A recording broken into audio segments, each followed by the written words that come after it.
Бұрынғы заманда бір патша түс көрдім, түсімде көргенімді табасың, әйтпесе бірің аман қалмайсың деп жар салып жұртына 40 күн мерзім беріпті. Құмырсқадай қалың елден патшаның түсінде не көргенін тап басып ешкім айта алмады.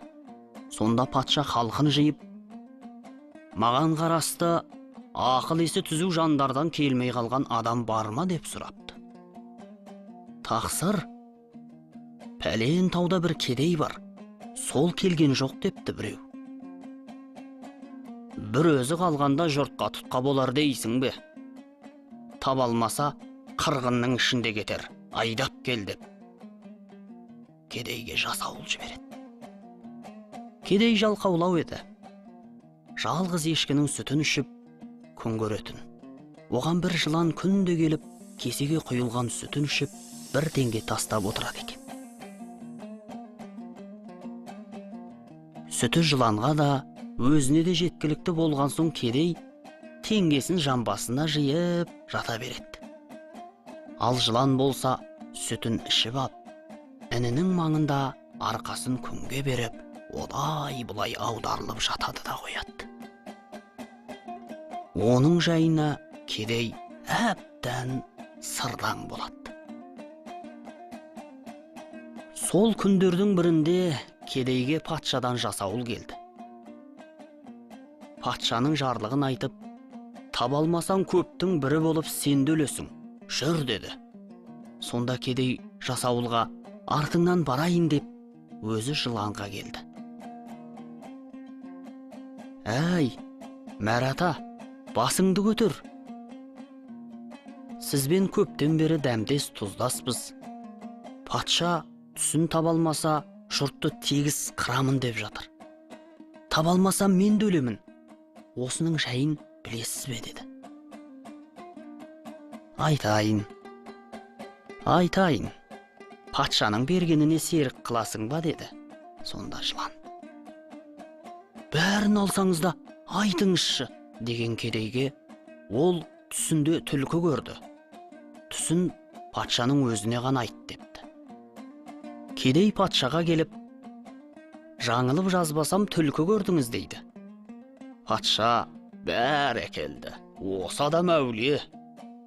Әулие деп жұртқа азаттық беріп, кедейді бір көтерім алтынмен жөнелтіпті.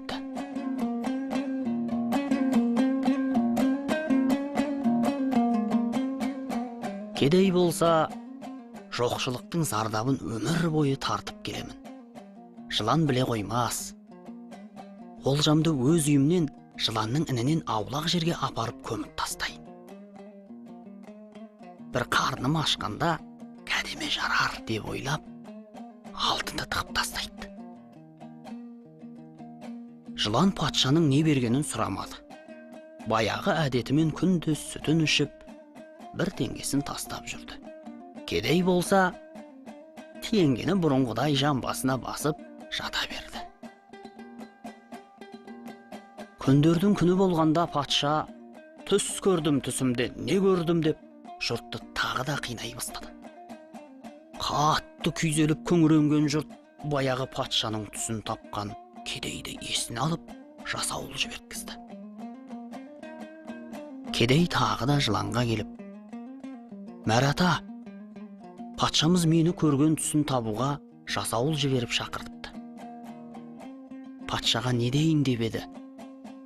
Сонда жылан, бергеніне ортақ қыласың ба деді тағы да. Кедей жыланға тапқанын бөліп беруге уәдесін беріп, патшаның түсін біліп алды. Әдетінше патшаға келіп, өзіңізге аян, басқаға күмән. Түсіңізде қасқыр көрдіңіз ау деп ойлаймын деді. Патша шаттанып, осы адам білімпаз, әулие деп сый-сияпатқа тағы да бір көтерім алтын беріп зетпен жөнелтті. Сөйтіп жұрт патшаның қаһарынан аман қалды.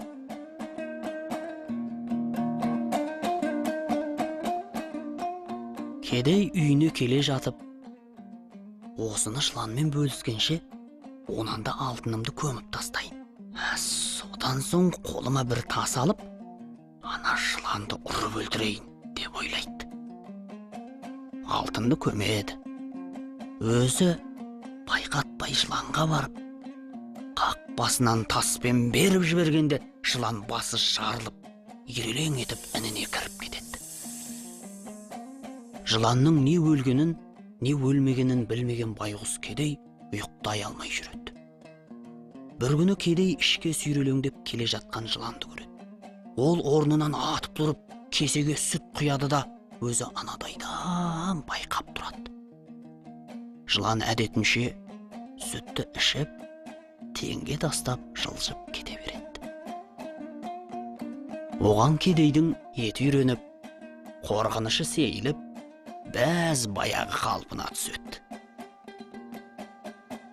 Бірнеше жылды артқа тастап, патша тағы да түс көрдім деп үлкен кішіге жар салады. Жұрт даңғыл жолдай болып қалған кедейді жасауыл жібертіп алдыртады. Кедей патшаға бармастан бұрын әдетінше жыланға келіп, патша тағы да түс көрдім деп мені шақыртыпты. Сіздің көмегіңізбен патшаға да елге де танымал болып қалдым ғой. Ол түсінде не көргенін айтыңызшы дейді. Жылан, ол жаңа серік қыласың ба деп сұрап, патшаң түсінде қой көрді деп айтыпты. Әулие келе жатыр, әулие келе жатыр деп жиналған жұрт кедейге жарылып жол беріп, не сөйлер екен деп тыңдап тұрады. Кедей, уа тақсыр, шамада қой көрдіңіз-ау деп еді. Патша шаттанып, масаттанып, осы айғақ. Бұл керемет әулие адам, мұның қадірін біліңдер деп жұртты тарқатып, кедейге тағы да бір көтерім алтын беріпті.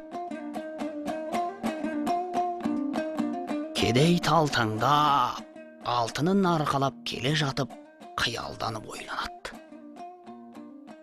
Тұздас дәмдес болып жүріп, жыланнан көрген зияным жоқ. Өзінің берген теңгелері рулы бір ел тойғандай көбейді. Қой, мен де ынсап қылайын. Көмген ақшалар тұра берсін. Мұнаны жыланға арқалап апарайын. Қиса жарымын берер, қимаса енді бәрін алар деп алтынды жыланға келіпті. Әй, Мәрата, басыңды көтер. Мен олжалы болып келдім. Енді 3 сапар түсін тапқызып, ақыры бергені мынау. Қисаң жарымын бер, қимасаң бәрінде ал деп жыланды байқап тұрады. Сонда жылан басын көтеріп, әй адамзат, опаң жоғау. Сен кедей сөзімді тыңда. Осылардың бәрі патшаның түсінде емес, өңінде болған іс еді. Патша халқының әр кездегі пиғылын, ниетін болжады. Әуелі барғанда түлкі көрдің дедің бе? Сол күндерде заман түлкі боп, біреуді біреу алдап арбайтын пиғылда еді. Сенің де пейіл ниетің бұзылып, берген ақшаны пәлен жерге көміп келдің. Екінші барғаныңда түсіңде қасқыр көрдің дедің бе? Сол кезде жұрт бір-біріне зорлық жасап, ар ұят, абыройдан айырылған заман еді. Сен де ұятты қойып, мені таспен ұрып, жаралы қылдың. Мен заманы қасқыр болған соң осылай қылдау деп айып көрмедім. Бұл рас па? Осы жолы қой көрдің дедің.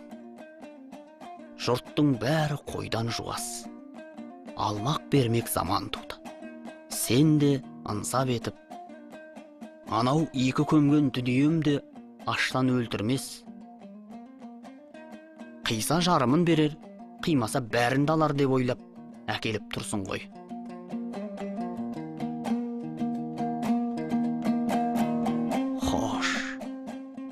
Хош енді досым, тұздас дәмдес болып ек. Мына ақшаларың да, көмгендерің де өзіңе бұйырсын. Мен оларға мұқтаж емеспін. Бұл күннен бастап мен саған жоқпын. Сен маған жоқсың. Жолдастығымызға риза бол. Риза бол. Риза бол деп жылан көзден ғайып болады.